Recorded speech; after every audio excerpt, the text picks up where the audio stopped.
Looking for a really awesome and amazing graphic designer? How about an illustrator or a photographer? This is Rainey Roberts, and I wanted to tell you how you can get my designer, illustrator husband, Scotty Roberts, to work for you on your project. Do you have an awesome self-published book but no cover, or even worse, a cover that really sucks? Do you need a kick-ass logo for your company or some f***ing awesome graphic designs for your ads or website? Then get in touch with my husband for the best f***ing awesome kick-ass design and illustration. He knows his stuff, and he's been at this for more years than I've been alive. Go to ScottAllenRoberts.com. That's Scott with 2 T's, ALANROBERTS.com to take a look at his online portfolio of work, or call 651-468-8115. Now go out and kick some ass with some kick-ass graphic design. Hire my dad, so he can take me to Disneyland.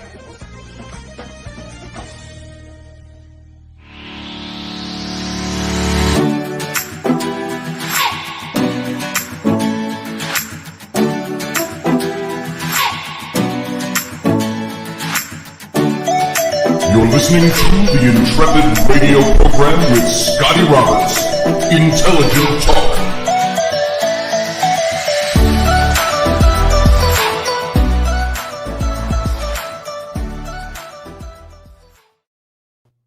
Hey, ladies and gentlemen, welcome to the program. This is Scotty Roberts. It is Friday evening, so happy Friday, and it is the 25th of June, 2021. And so I want to thank you for being here tonight. I'm your host, of course, Scotty Roberts, and this is the Intrepid radio program right here on my Odyssey radio network. That's ODYSY1.com.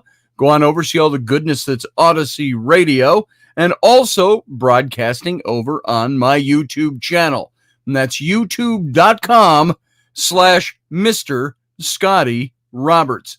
I want to say welcome to everybody who's here. I saw Rapid Dog for the first time in ages. I don't know if you're still here, brother, but he said hello before the show even started. And Elderberry was here, and also Master Finn is in the room. Good to see you. And it's a Friday night, so maybe not everybody piling in first thing at 9 o'clock on Friday. Might be a good day to summer. It's summer. It's a week before. Is it a week? Only a week until the 4th of July? Is that correct? I think that's pretty darn close. A week, or it's the following week? I can't remember. If today is the 25th, that means we've got, 5 more days of, and then the 4th. Yeah, I think it's a week from Monday, something like that. Anyway, you can all figure it out by looking at your calendars for the 4th of July. So we're already at kind of the midsummer holiday next weekend.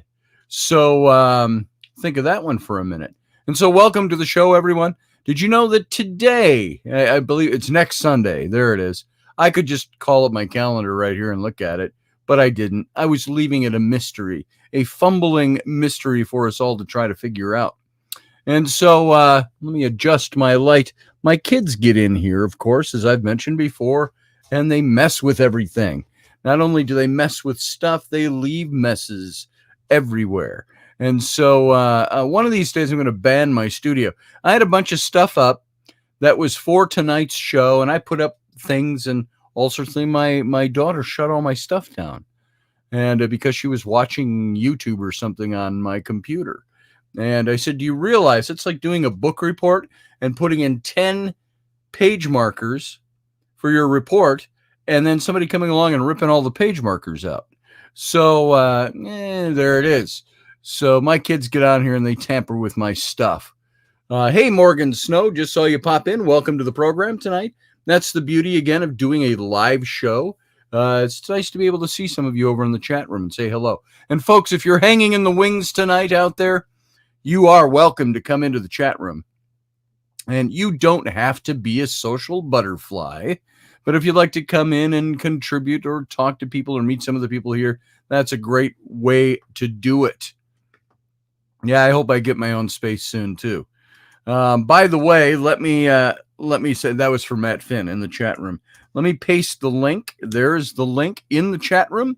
If you would like to call into this show tonight and contribute to anything that we have to say here. And I'm going to cover some ground that's a little different than what we announced for tonight's show. At least to start with, at least, that's kind of how it goes. You got to plan ahead of time and you do your stuff. And then sometimes during the day or during the evening hours or even minutes before the show, something comes up. And I say, hey, I got to talk about that. I'm going to have to slip that in and push the topic aside until I get to it. And hey, Steve Clark, good to see you. What an evening. High winds, he says. Heavy rain, lots of tree damage. Out of power right now. Not sure when it'll be back on. That kind of sucks. So you're on your phone, your phone's internet, hooking up to this show tonight. Well, it's nice to see you, Brother Steve.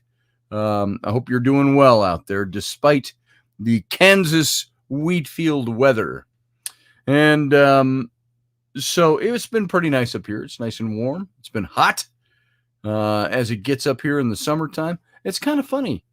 We went to the zoo with my daughters who were in town last week. And she took all the little kids and us to the zoo. And it was 66 degrees for the high. After a week of high temperatures and high humidities, hovering around the 95 to 100 degree mark. And it dropped into the 60s for a couple days, and it was refreshing. It was nice to put on a hoodie, wear your shorts and your hoodie and stuff. And it was nice summer, mild weather. And then it shot back up again. I think today was like 100 degrees on the front patio. Really humid yesterday, not so humid today. So here means North Carolina, says Morgan. So yeah, that's where my daughter lives. Both of my daughters live and my son-in-law. Hey, Ryan Gale, how you doing? The twins are doing fantastic, Ryan. They've got their own business, and if you haven't seen it, I'll share this with everybody. You can go to finfolk.com. There, that's my daughter's company. That's what they do for a living. You've got twins are 29 years old. They started this business when they were 19 or 20, so it's been going 9, almost 10 years. And they are living the life of making magic, making dreams happen for other people. They're not a dream fulfillment company like Make-A-Wish or something like that. But what I mean by that is fantasies and mermaid tales and all of that stuff. And so they're doing fantastic, Ryan. They are the self-made, what would you call them without using the word millionaire? They are the they're self-made millionaires. They built this thing from scratch, and they're doing fantastically well. So I like to brag on them a lot. So thanks for asking, by the way. And so they're doing really good. And they flew up here on some business matters, and they said, hey, we're going to be in town for a couple of days. Let's go to the zoo. The big Minnesota zoo here is the big zoo. And I mean, it's super expensive to get in. Ryan, you live here, and I don't know if there's people in my earshot that are not in the chat room that live in this area. Going to the Minnesota Zoo, if you've got a family of 5, my wife and I and 3 kids, you're going to drop about $150 just to get in the doors. And well, it's not $50 a person. It's like $25 to $30 a person. Well, times 5 is $150 just to get in the doors. And so my daughters came up and said, hey, we're going to take you all to the zoo. It's just the way they are. It's what they do. So hopefully, by the way, the chat room is fixed tonight. I did notice that when I'm punching buttons, when I'm lining up the show announcements for the night over in YouTube, I automatically clicked a button out of my peripheral vision. And I said, wait a minute. And I went back and I thought I was clicking on the button that said, save the chat so it will show up in future shows in the archives. And it was actually pushing the button for slow, which means there's a minute delay in the chat room. So I unchecked that button. So hopefully it will run a little smoother than it did last night. And yeah, crazy, Ryan, if that's what you were saying crazy about. So, and happy belated birthday, Morgan. Same from me to you as well. Let's see. With all the hoopla last night, Susie Q says. Didn't see who mentioned. Probably Morgan Snow. Anyway, there we go. Or Steve or somebody. Yeah, sometimes when we get going in the show, if you didn't, I didn't see you at the beginning, and if I didn't happen to see you peripherally over here on my chat room, which is over here, I might miss you when you're coming in. So I don't always get to say hi to everybody. It's a nice way to start off the show, I think, though. Anyway. So tonight, did you know, and this is a topic that's near and dear to me, and you know it, and it was frankly about a year ago that we did these shows on Native America and the conquering of the American West. Some of you know this already, but did you know that today is the 145th anniversary, if you can use that word, of Custer's Last Stand, the Battle of the Little Bighorn, which is how we know it, and how the Native Americans know it is the Battle of the Greasy Grass, is what they called the area. And so that happened 145 years ago today. And in 1876. So the centennial of the country on June 25th of 1876. And so in kind of a remembrance of that, I've kind of taken tonight's topic and pushed it aside a little bit to maybe squeeze a little bit of this in. And this is a little bit about what we talked about last year, that talking about the news of Custer's approach to their big encampment. And Custer's approach came to the Indians in various ways. Red Horse said, I and 4 women were a short distance from the camp digging wild turnips. Suddenly, and he was one of the Sioux Council chiefs, by the way, and he said, suddenly one of the women attracted my attention to a cloud of dust rising a short distance from the camp, and I soon saw that the soldiers were charging the camp. To the camp and the women ran. And when I arrived, a person told me to hurry to the council lodge. The soldiers charged so quickly that we couldn't even talk. We came out of the council lodge and talked in all directions. The Sioux mount horses, take guns, and go fight the soldiers. Women and children mount horses and go, meaning to get out of the way. So Pate Sanwashte Win, a cousin of Sitting Bull, was one of the young women digging the turnips that morning, and she said the soldiers were 6 to 8 miles distant when they were first sighted. We could see the flashing of their sabers and saw that there were very many soldiers in the party. And the soldiers first seen by Washdewan and the other Indians in the middle of the camp were those in Custer's battalion. Now, these Indians were not aware of Major Marcus Reno's surprise attack against the south end of the camp. And the camp, by the way, now it's gathering of Lakota, Northern Cheyenne, and Arapaho. And it's a camp that's about 1.5 miles long. Think of that swath of land filled with lodges and teepees. And so this was the size of this village. And so we, like the soldiers were upon us, said, this is Blackfoot. The Blackfoot Sioux lodges. They said, like the soldiers were upon us. Through the teepee poles, their bullets rattled. The women and children cried, fearing they would be killed. But the men of the Hunkpapa and the Blackfeet and the Oglala and the Minneconjou mounted their horses and raced to the Blackfoot teepees. We could still see the soldiers of long hair marching along in the distance, and our men, taken by surprise, and from a point whence they had not expected to be attacked, went singing the song of battle into the fight behind the Blackfoot village. Yes, Ryan Gale, Custer did pass through St. Paul. I do believe he passed through Fort Snelling over there. So now Black Elk, a 13-year-old Oglala boy, the Black Elk of Black Elk Speaks later on in his life. Black Elk was swimming with his companions in the Little Bighorn River. The sun was straight above and was getting very hot when he heard a crier shouting in the Hunkpapa camp. The Chargers are coming. They're charging. The Chargers are coming. The warning was repeated by an Oglala crier, and Black Elk could hear the cry going from camp to camp northward to the Cheyennes. Low Dog, an Oglala chief, heard this same warning cry.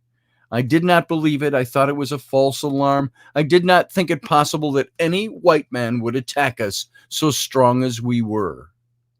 Although I did not believe it was a true alarm, I lost no time getting ready. When I got my gun and I came out of my lodge, the attack had begun at the end of the camp where Sitting Bull and the Hunkpapas were. Now, Iron Thunder was in the Miniconjou camp. I did not know anything about Reno's attack until his men were so close that the bullets went through the camp and everything was in confusion. The horses were so frightened we could not catch them.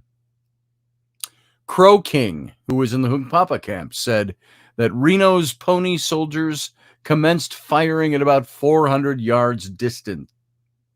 The Hunkpapas and the Blackfoot Sioux retreated slowly on foot to give the women and children time to go to a place of safety.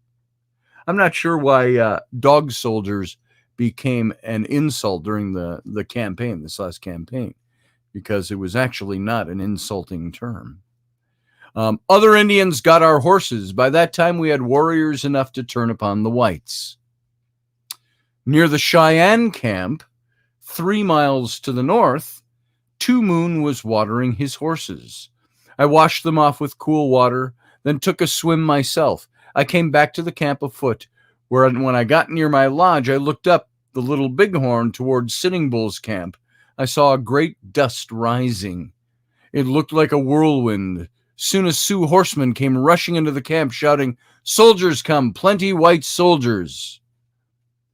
Two Moon ordered the Cheyenne warriors to get their horses, and then told the women to take cover away from the teepee village. I rode swiftly towards Sitting Bull's camp. Then I saw the white soldiers fighting in a line. This is Reno's men now. And Indians covered the flat. They began to drive the soldiers all mixed up. Sioux, then soldiers, then more Sioux, and all shooting. The air was full of smoke and dust.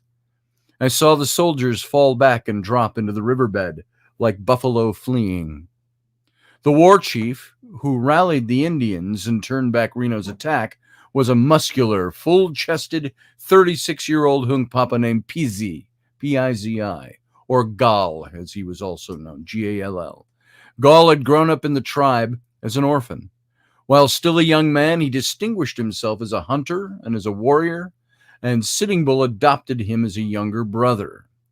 Some years before, while the commissioners were attempting to persuade the Sioux to take up farming as a part of the Treaty of 1868, Gall went to Fort Rice to speak for the Hunkpapas. "We were born naked," he said, "and have been taught to hunt and live on the game. You tell us that we must learn to farm, live in one house, and take on your ways. Suppose the people living beyond the Great Sea should come and tell you that you must stop farming and kill your cattle and take your horses and lands. What would you do? Would you not fight them?" So in the decade following that speech that Gall made, nothing changed Gall's opinion of the white man's self-righteous arrogance. By the summer of 1876, he was generally accepted by the Hunkpapas as Sitting Bull's lieutenant, the war chief of the tribe. So this goes on. Reno's first onrush caught several women and children in the open, and the cavalry flying bullets virtually wiped out Gall's entire family. "It made my heart bad," he told newspapermen some years later. "After that, I killed all my enemies with the hatchet." His description of the tactics used to block Reno was equally terse. He said, "Sitting Bull and I were at the point where Reno attacked. Sitting Bull was big medicine. The women and children were hastily moved downstream. The women and the children caught the horses for the bucks to mount them. The bucks mounted and charged back Reno and checked him and drove him into the timbers." Now, in military terms, Gall turned Reno's flank and forced him into the woods. He then frightened Reno into making a hasty retreat, which the Indians quickly turned into a rout. And the result made it possible for Gaul to divert hundreds of warriors for a frontal attack against Custer's column, while Crazy Horse and Two Moon struck the flank and the rear. And meanwhile, Pate Sanwashtewin and the other women had been anxiously watching Longhair's soldiers cross the river. This is Longhair, of course, being Custer. I could hear the music of the bugle and could see the column of soldiers turn to the left and to march down the river where the attack was to be made. And Custer was known to play Gary Owen. Something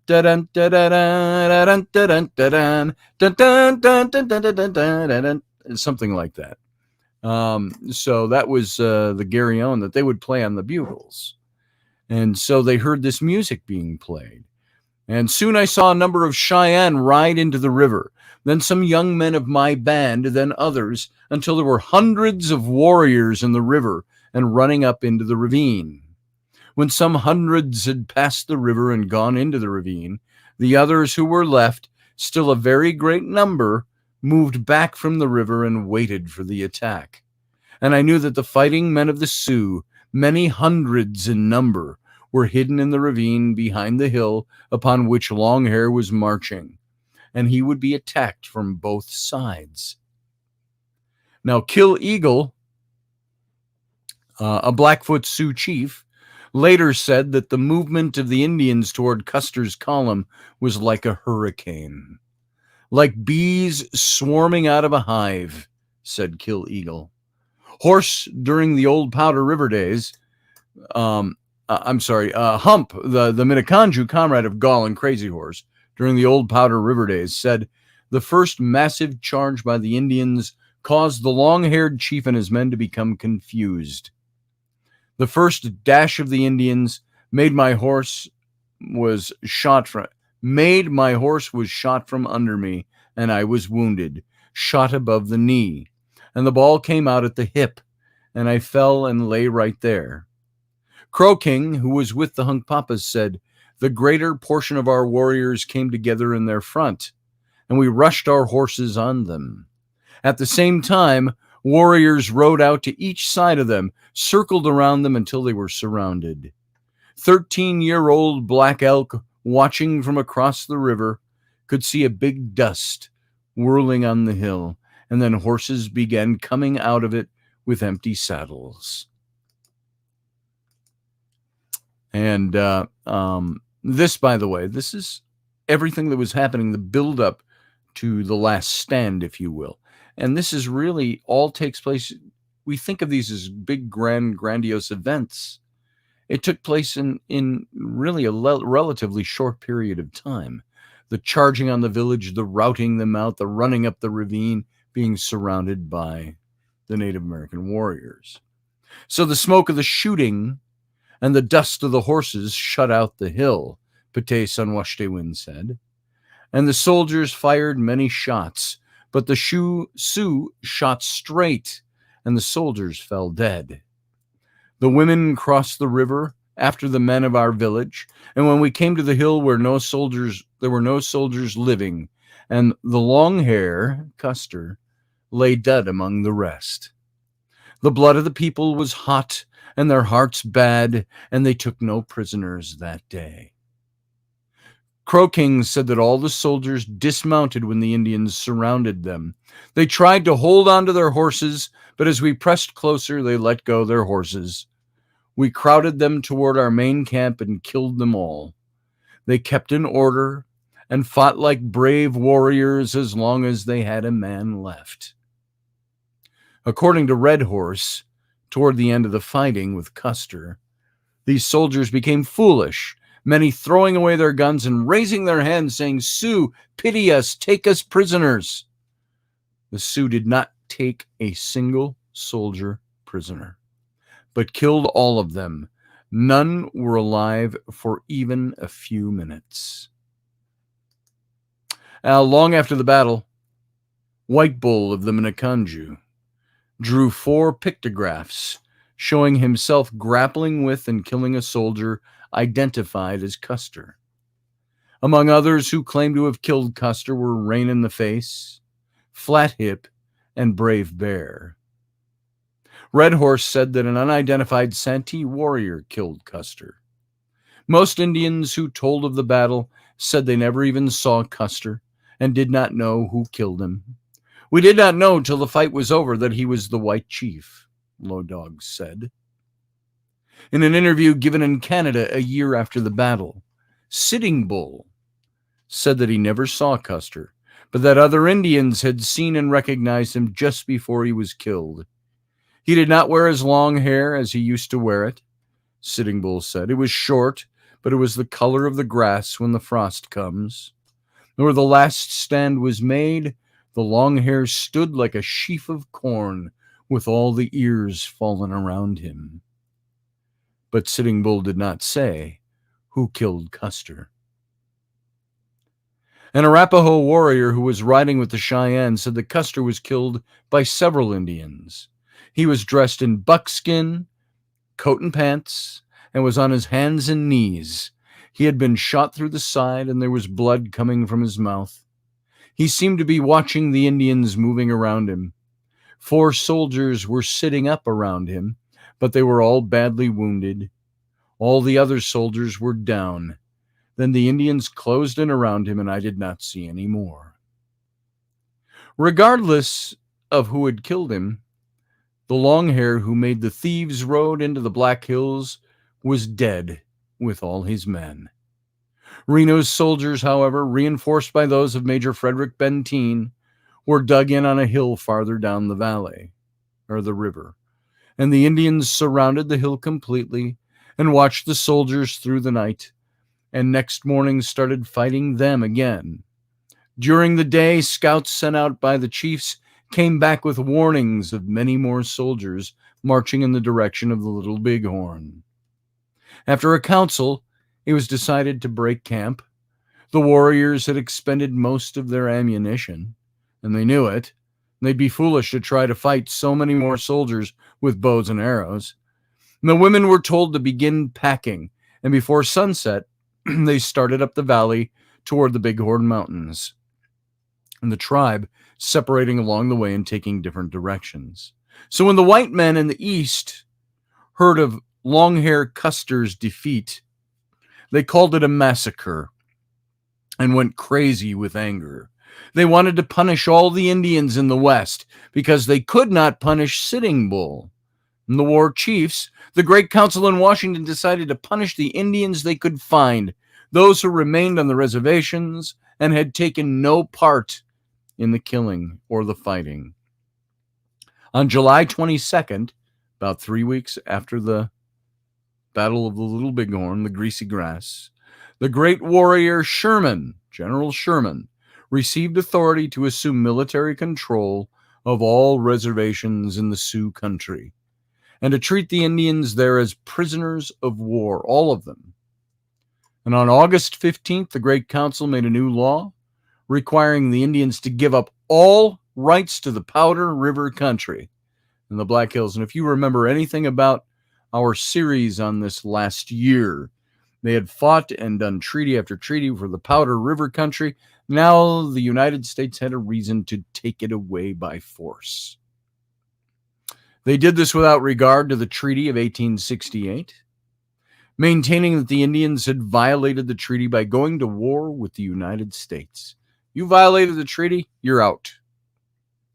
And this was difficult for the reservation Indians to understand because they had not been attacked, and they had not attacked the United States soldiers, nor had Sitting Bull's followers attacked them until Custer sent Reno charging through the Sioux villages. So to keep the reservation Indians peaceful, the Great Father sent out a new commission in September to cajole and threaten the chiefs and secure their signatures to legal documents transferring the immeasurable wealth of the Black Hills to white ownership. Several members of this commission were old hands at stealing Indian lands, notably Newton Edmonds, Bishop Henry Whipple, you remember some of these names? And the Reverend Samuel D. Hinman. At the Red Cloud Agency, Bishop Whipple opened the proceedings with a prayer. And then Chairman George Manypenny read the conditions laid down by Congress of the United States. Because these conditions were stated in the usual obfuscated language of lawmakers, Bishop Whipple attempted to explain them in phrases which could be used by the interpreters. My heart has for many years been very warm toward the red man. We came here to bring a message to you from your great father. And there are certain things we have given to you in his exact words. We cannot alter them, even to the scratch of a pen. When the Great Council made the appropriation this year to continue your supplies, they made certain provisions, 3 in number, and unless they were complied with, no more appropriations would be made by Congress. Those 3 provisions are, first, that you shall give up the Black Hills country and the country to the north. Second, that you will receive your rations on the Missouri River. And third, that the Great Father shall be permitted to locate 3 roads from the Missouri River across the reservation to that new country where the Black Hills are. The Great Father said that his heart was full of tenderness for his red children, and he selected this commission of friends of the Indians that they might devise a plan as he directed them, in order that the Indian nations might be saved, and that instead of growing smaller and smaller until the last Indian looks upon his own grave, they might become as the white man has become, a great and powerful people. To Bishop Whipple's listeners, this seemed a strange way indeed to save the Indian nations, taking away their Black Hills and hunting grounds, and moving them far away to the Missouri River. Most of the chiefs knew that it was already too late to save the Black Hills, but they protested strongly against having their reservations moved to the Missouri. I think if my people should move there, Red Cloud said, they would all be destroyed. There are a great many bad men there and bad whiskey, therefore I don't want to go there. No Heart said that white men had already ruined the Missouri River country so that Indians could not live there. You travel up and down the Missouri River and you do not see any timber, he declared. You have probably seen where lots of it has been, and the Great Father's people have destroyed it. It is only 6 years since we came to live on this stream where we are living now, Red Dog said, and nothing that has been promised to us has been done. Another chief remembered that since the Great Father promised them that they would never be moved, they had moved 5 times. I think you had better put the Indians on wheels, he said sardonically, and you can run them about whenever you wish. How about that? Spotted Tail accused the government and the commissioners of betraying the Indians, of broken promises and false words. This war didn't spring up here in our land. This war was brought upon us by the children of the Great Father who came to take our land from us without price, and who in our land do a great many evil things. This war has come from robbery, from the stealing of our land. As for moving to the Missouri, Spotted Tail was utterly opposed, and he told the commissioners he would not sign away the Black Hills until he could go to Washington and talk to the Great Father. You know what was going on with the death of Custer and the near decimation of the 7th Cavalry on June 25th of 1876, 145 years ago today. The U.S. government was angered by the Indians attacking our military and actually fighting back. Oh, the gall. But they also saw it as political opportunity. The death of Custer and this battle, the winning battle by the Native Americans, opened the doors for the United States to completely pull out all the plugs and all the stops and wipe them out and take whatever they wanted.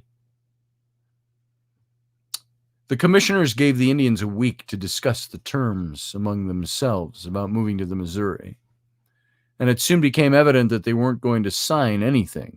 The chiefs pointed out that the Treaty of 1868 required the signatures of 3/4 of the male adults of the Sioux tribes to change anything in it, and more than half of the warriors were in the north with Sitting Bull and Crazy Horse.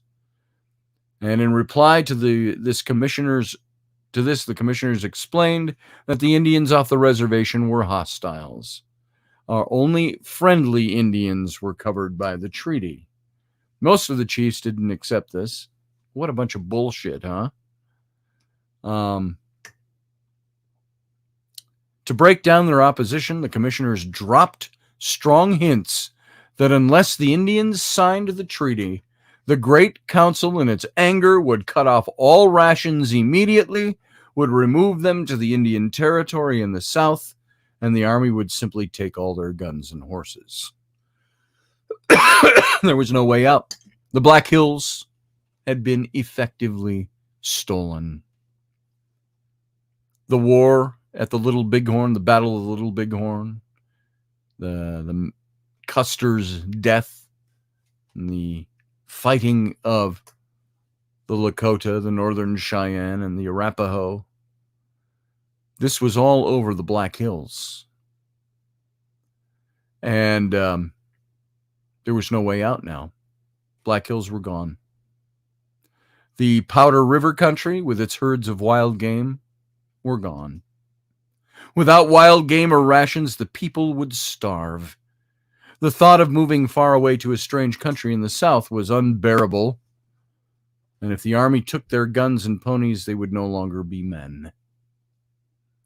Red Cloud and his sub-chiefs signed first, and then Spotted Tail and his people signed, and after that the commissioners went to agencies at Standing Rock Reservation, Cheyenne River, Crow Creek, Lower Brule, and Santee, and badgered the other Sioux tribes into signing. Thus did Pahasapa, the Black Hills, its spirits and its mysteries,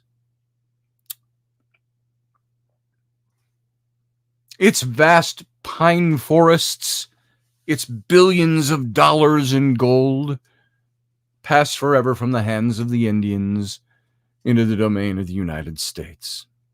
4 weeks after Red Cloud and Spotted Tail touched pens to the paper, 8 companies of the United States Cavalry under Three Fingers Mackenzie, if you remember that name, the Eagle Chief who had destroyed the Kiowas and the Comanches in Palo Duro Canyon, marched out of Fort Robinson into the agency camps, and under orders of the War Department, Mackenzie had come to take the reservation Indians, ponies, and guns. All males were placed under arrest. Teepees were searched and dismantled, guns collected, all ponies rounded up by the soldiers. Mackenzie gave the women permission to use horses to haul their goods into Fort Robinson. The males, including Red Cloud and the other chiefs, were forced to walk to the fort. The tribe would live henceforth at Fort Robinson under the guns of the soldiers. Next morning, to degrade his beaten prisoners even further, Mackenzie presented a company of mercenary Pawnee scouts, the same Pawnee the Sioux had once driven out of their Powder River country, sworn enemies in this tribe. He gave the horses of the Sioux that the soldiers had taken to the Pawnee. And meanwhile, the United States Army, thirsting for revenge after the Battle of the Little Bighorn. This is all happening weeks after this took place, by the way. They were prowling the country north and west of the Black Hills, killing Indians wherever they could be found.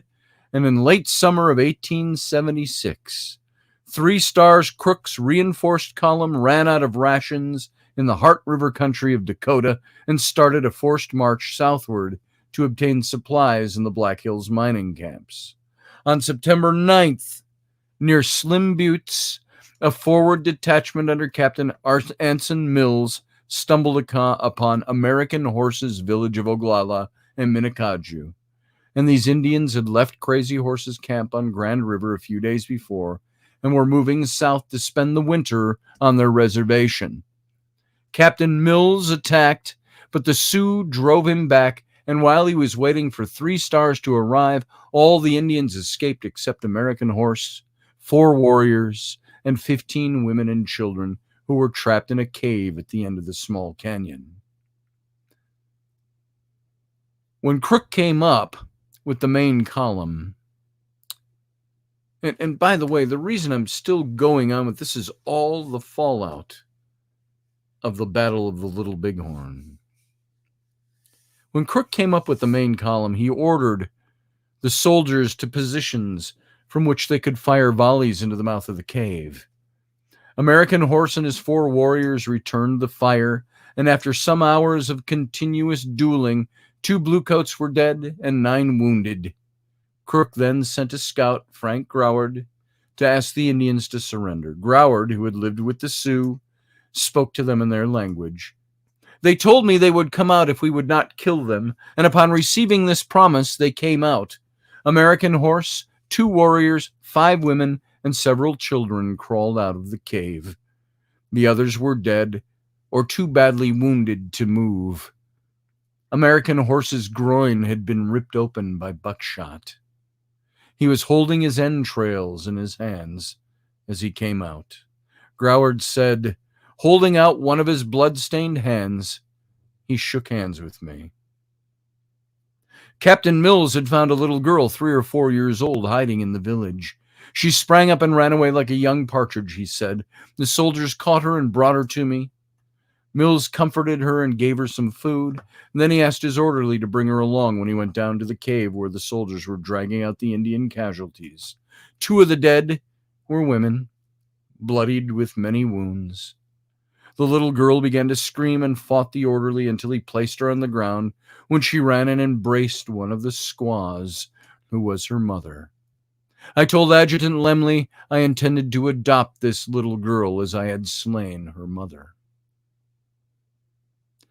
A surgeon came to examine American Horse's wounds. He pronounced it fatal. The chief sat down before a fire, holding a blanket over his bullet-torn abdomen until he lost consciousness and died. Crook ordered Captain Mills to ready his men for a resumption of the march to the Black Hills. Before starting, Mills said, Adjutant Lemley asked me if I really intended to take the little girl. I told him I did, when he remarked, well, how do you think Mrs. Mills will like it? It was the first time I had given that side of the matter a thought, and I decided to leave the child where I found her, in the middle of a burned, abandoned village. While 3 Stars was destroying American Horse's village, some of the Sioux who had escaped made their way to Sitting Bull's camp and told him about the attack. Sitting Bull and Gall, with about 600 warriors, immediately went to help American Horse, but they arrived too late. Although Sitting Bull launched an attack on Crook's soldiers, his warriors had so little ammunition that the Bluecoats held them off with rearguard actions while the main column marched on to the Black Hills. When the soldiers were all gone, Sitting Bull and his warriors went into American Horse's devastated village, rescued the helpless survivors, and buried the dead.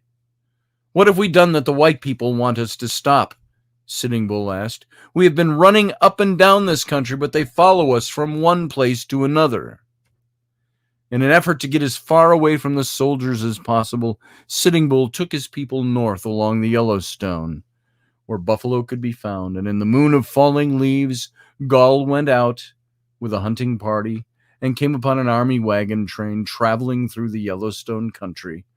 The soldiers were taking supplies to a new fort that they were building where the Tongue River flowed into the Yellowstone. Fort Keogh, named for Captain Miles Keogh, who was killed at the Little Bighorn. Gall's warriors ambushed the train near Glendive Creek. They captured 60 mules. As soon as Sitting Bull heard about the wagon train and the new fort, he sent for Johnny Bruguier, a half-breed who had joined his camp. Bruguier knew how to write, and Sitting Bull told him to put down on a piece of paper some words he had to say to the commander of the soldiers, and they were this, in part. I want to know what you're doing on this road. You scare all the buffalo away. I want to hunt in this place. I want you to turn back from here. If you don't, I will fight you again. I want you to leave what you have got here and turn back from here. I am your friend, Sitting Bull. And when Lieutenant Colonel Elwell Otis, who had commanded the wagon train, received this message, he sent a scout with a reply to Sitting Bull. The soldiers were going to Fort Keogh, Otis said. Many more soldiers were coming to join them. If Sitting Bull wanted to fight, the soldiers would give him one. Sitting Bull did not want to fight. He wanted only to be left alone to hunt buffalo. He sent a warrior out with a white flag, asking for a talk with the soldier chief. But by this time, Colonel Nelson Miles had more soldiers and had overtaken the train. As Miles had been searching for Sitting Bull since the end of summer, he immediately agreed to a parley. They met on October 22nd between a line of soldiers and a line of warriors. Miles was escorted by an officer and 5 men, Sitting Bull by a sub-chief and 5 warriors. The day was very cold. Hey! And Miles was wearing a long coat trimmed with bear fur. From the first moment of his appearance, he was bear coat to the Indians. Hey, I got some visitors here, by the way. Come on over. This is Bree. We call her Brianna. This is our neighbor. And her husband, John. And so John has been working tirelessly. Here's a great segue. We just segued from all the aftermath of the Little Bighorn battle to now here's John, who worked on our car today. And not an aftermath of the battle, but there was a battle. There was a battle. And so, I'm now in the aftermath. And he is in the aftermath. And so he was beneath my big white car, our big Suburban. I'd say I'm really huge compared to you guys because of camera foreshortening. No, there we go. No, you and just so, have that big of a forehead. Yeah, my forehead's just that big. And so this is where Rainey usually sits here. So it's the same kind of thing. So a big public thanks to John for all the work and for Bree for loaning him to me. I think John started about 8:30 this morning. And there was problem after problem after problem. Just, I think the job itself, all by itself, was relatively easy. It was just probably 3 hours. Three hours, but it was all the doing and redoing because this didn't work right, or that leaked, or that the gas tank wasn't empty, so he had to siphon that out. All of that. So there I you was go. reading Matt's what did Matt comment. say? What did Master Finn say? Wrestling with a fuel tank without a lift is for the birds. Yeah. Ain't that the truth? Well, he had it lifted. It was jacked up.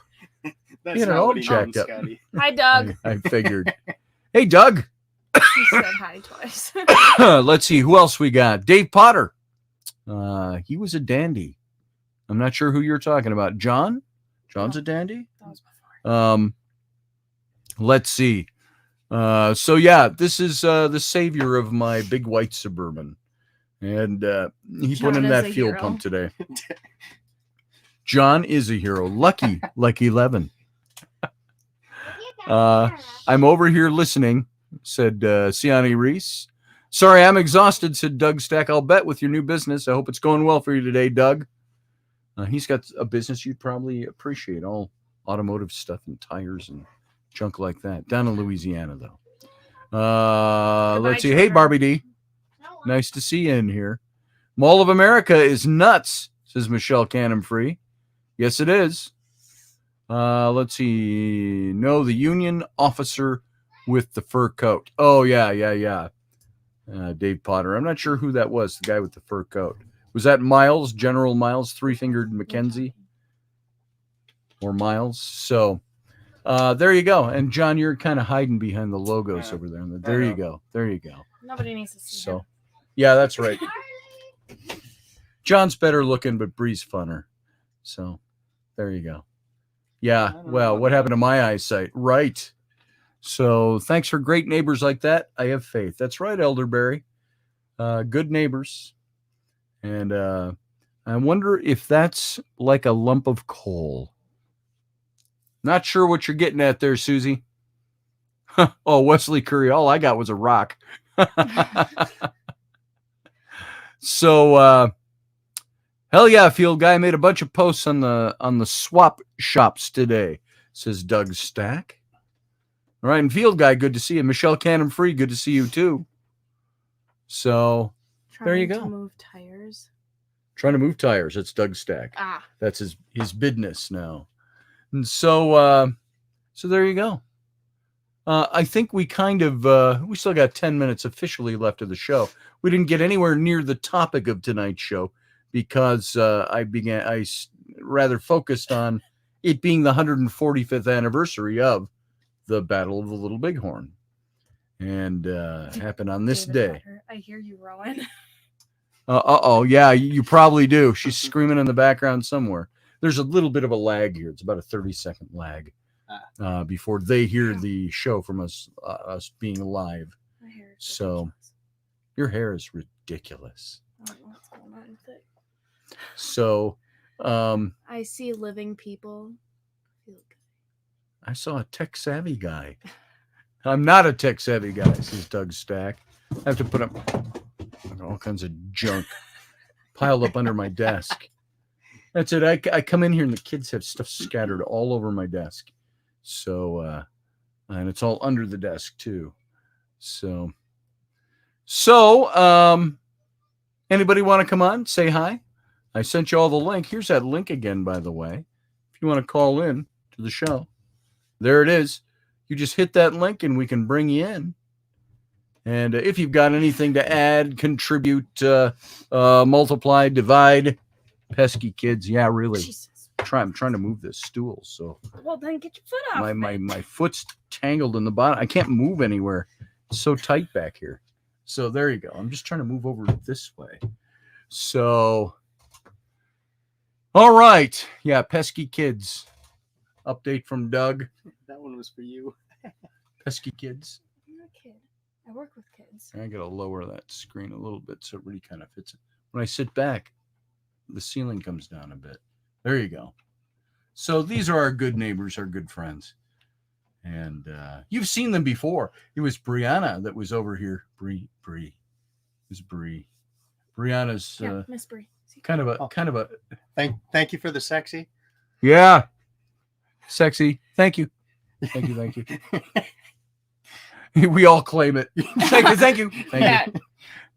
Okay, I clicked the link. I'm studio. Fat man in a little studio. Ain't that the truth?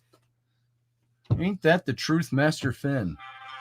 So, yeah, I need a big studio. When we move, if we get the house we're looking at, hopefully have a nice big studio space there where we can spread out. Lots of room for activities. Activities. What do you know about activities? Hey, Susie. Well, that's not for us. Hey, Celtic Wolf, by the way. Good to see you. Yeah, that was the one that called me sexy. No, they called me sexy. No. Or was it her? I took Me. over the show. Oh, her. Yeah. There you go. Her. All right. David Potter, I don't see a link. I didn't see no link. Where'd you learn English? Right here. There it is, Dave. Once again. Link. Click on that and come on in. I said it with Will Love, Captain. Please don't reprimand me. I said it with love, with. Captain. Please don't. Oh, big man, fat man in a small studio. Yeah, ain't that the truth? So, let's see the whole crew. Blah blah blah blah blah blah. There's Doug Stack and Field Guy are stacked up. Here, let's bring Doug Stack in. Let's see how Doug's doing today. Add to the stream. Boom. How you doing, Doug? What's up, Hello? man? What's shaking? The truck is shaking. Okay, you're driving? Oh, you're calling in. No, I'm not driving. I'm out in the truck because I just brought some food home for the kids. Right on. How's the business going? That good, huh? I'm worn out, you know. First week. Yeah, I'm a little worn out. And yesterday I was at the point where, you know, second thoughts. I wanted to give up, but you know, I talked to my wife. You gave it the best 4 days you had. Look, I've had so much money pass through my hands and back out my hands. My head is spinning. I have no doubt. But hemorrhaging money. Matt, when Yeah, the tail gets rocking, don't come knocking. That's it. That's it, Matt Finn. Hey, let me also bring in Dave Potter. I see Field Guy out there too. Let me bring in Dave though. So I never have Dave on here. Hey, Dave, how you doing? good. We're like the reverse. I got a yellow background and a black shirt. He's got the black background and the yellow shirt. Look at that. Couldn't Well, find can't that you any tell? better. He's black on the right side of his face. I'm black on the left side of my face. Star Trek, an old Star Trek episode. I think we planned that. We planned. Yeah. Yeah. Nice beard you're rocking too. Thank you. I got it. I actually got it trimmed. It was a lot more wild than it was. There you go.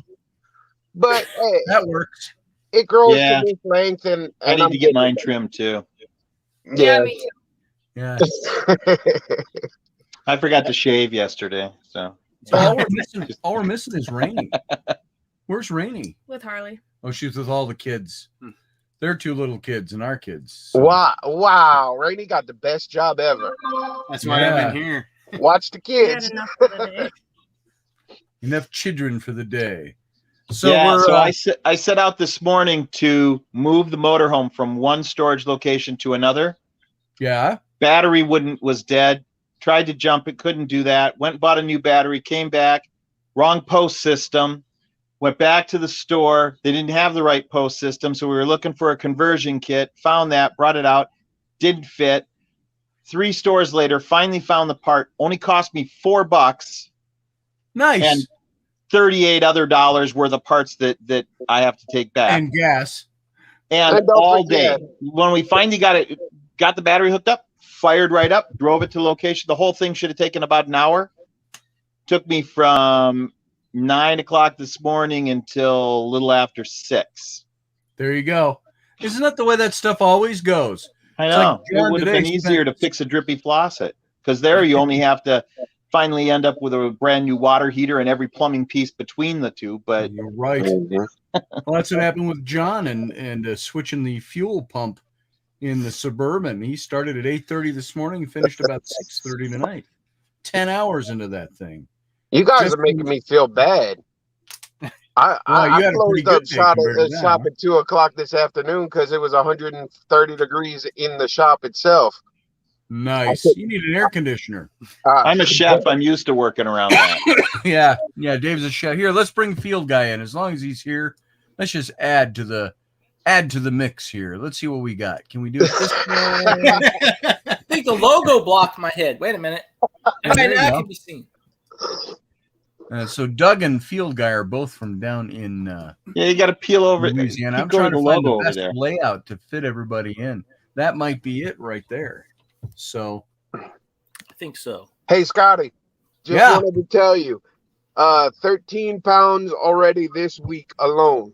Outstanding.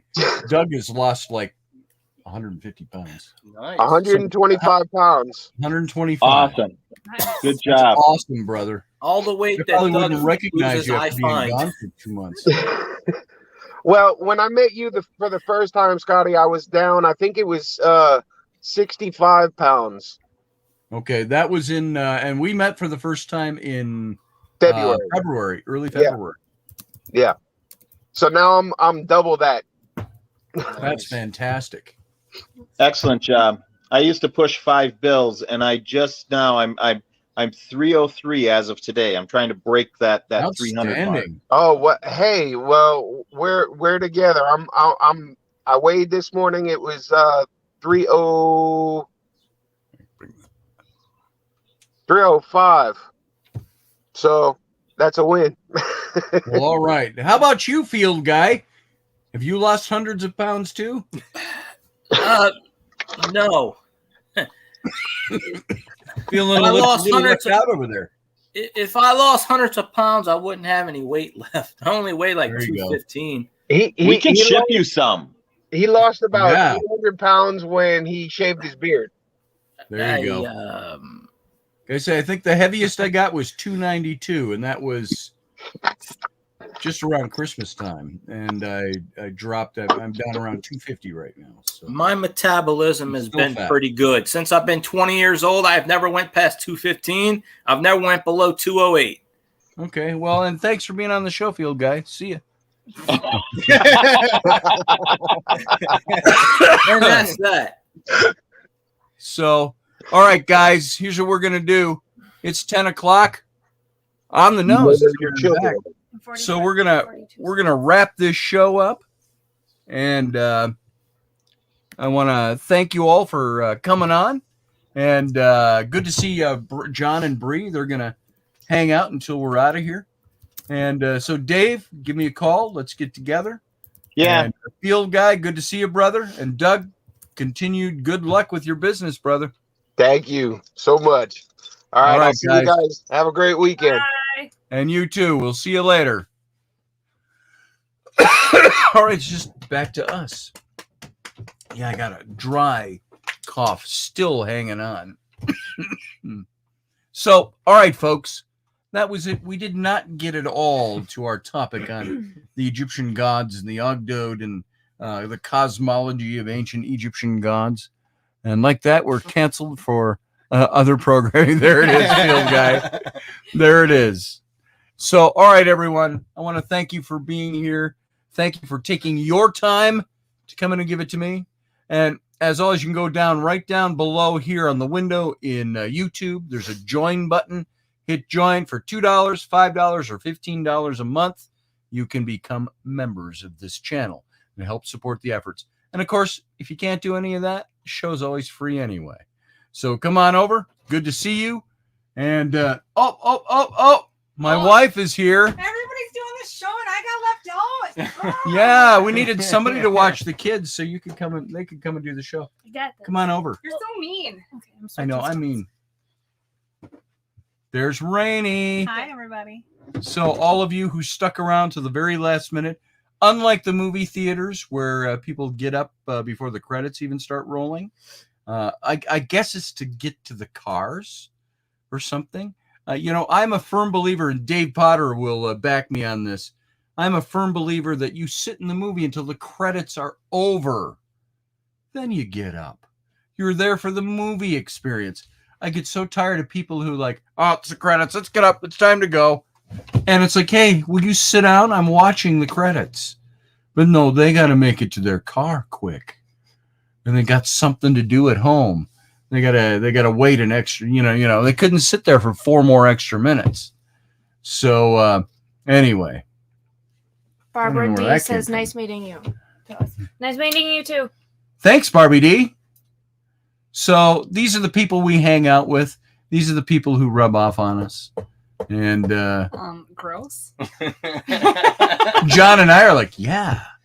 Hey, buddy. Yeah. Hey. I'm scared. So when we ladies go to work, we don't know what happens when the boys stay home. That's right. That's right. Sure got a purty mouth. Hey.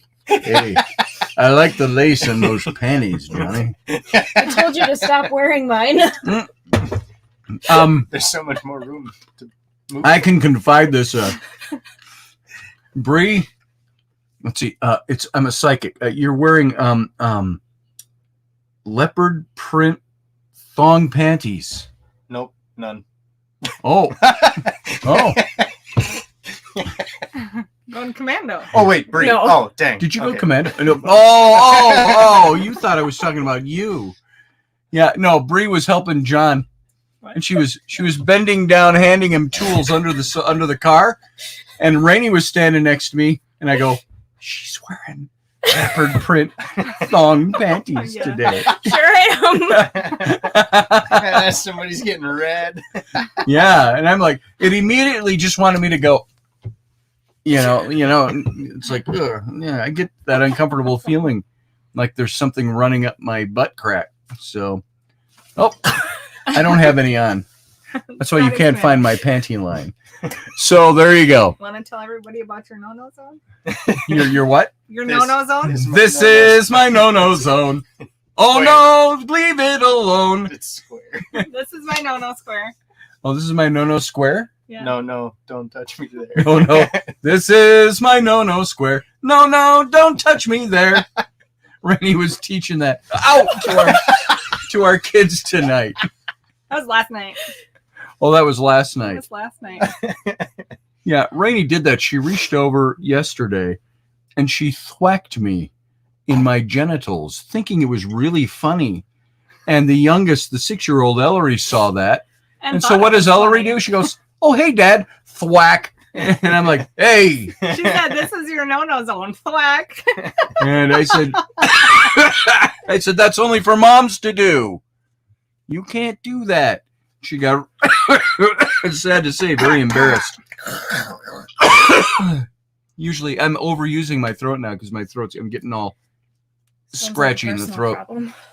Yeah, personal problem. So there you go, folks. Never hit the balls out, said field guy.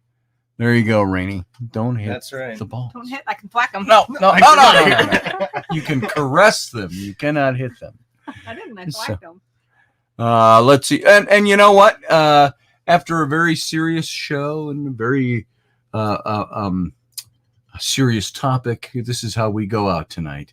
So it's good to hang with the neighbors. Yeah. You missed going to the park. I don't know if they said that. We all No. went for a family walk to the park. I got Lucy to run. I got Rainy to run. You got Rainey to run? Yeah. Rainey runs around a lot, but I don't see her run very much. So anyway, what I miss? Matt. What? Night, sir. What did Matt say? Keep the duct tapes to the minimum, folks. The dick taps. Dick taps. There it is. Do you need here? Winky face. Ow. Here, put your glasses on. Yeah, I Maybe you need can my read. glasses my cheaters to see all the way over there. Then I got to sit like this. That's the problem. I can only see with my bifocals. So I got to show my nostrils off to the public. All right. In this inauspicious way to end the show, won't you be my neighbor? Doug Stack said. Won't you be? Would you be mine? Could you be mine? Would you be my neighbor? Hey, neighbor. It's always different. It always sounds more creepy when you try to imitate Mr. Rogers. Because for kids, he was like, "Hi, neighbor. Would you be my neighbor?" And then we tried to be like, "Hi, won't you be my neighbor?" It's like, no.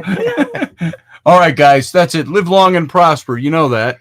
And so I will catch you all tomorrow. So thanks for coming. Have a good night. Adios.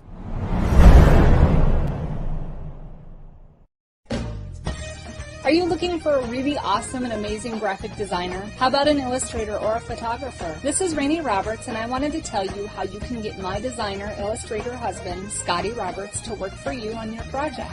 Do you have an awesome self-published book but no cover, or even worse, a cover that really sucks? Do you need a kick-ass logo for your company or some f***ing awesome graphic designs for your ads or website? Then get in touch with my husband for the best f***ing awesome kick-ass design and illustration. He knows his stuff, and he's been at this for more years than I've been alive. Go to ScottAllenRoberts.com. That's Scott with 2 T's, ALANROBERTS.com to take a look at his online portfolio of work, or call 651-468-8115. Now go out and kick some ass with some kick-ass graphic design. Hire my dad so he can take me to Disneyland.